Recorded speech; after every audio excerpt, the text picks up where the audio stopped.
इंसदाद दहशतगर्दी अदालत लाहौर ने वजीर आला खैबर पख्तूनख्वा अली अमीन गंडापुर के नाकाबिल जमानत वारंट गिरफ्तारी जारी कर दी है। टीसी अदालत के जज मंजर अली ने अली अमीन गंडापुर के केस की समाअत की। थाना मनावा के मुकदमे में वजीर आला खैबर पख्तूनख्वा के वारंट गिरफ्तारी जारी किए गए। कहना जलसे के दौरान गाड़ियों के शीशे तोड़ने पर पुलिस ने अली अमीन गंडापुर के खिलाफ मुकदमा दर्ज कर रखा है।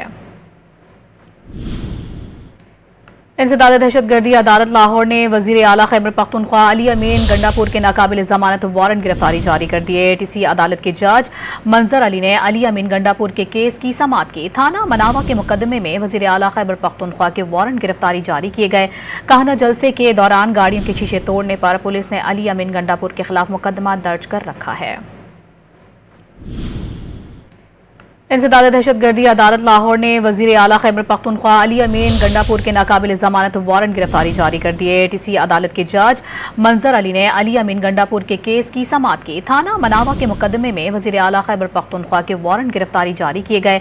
कहना जलसे के दौरान गाड़ियों के शीशे तोड़ने पर पुलिस ने अली अमीन गंडापुर के खिलाफ मुकदमा दर्ज कर रखा है।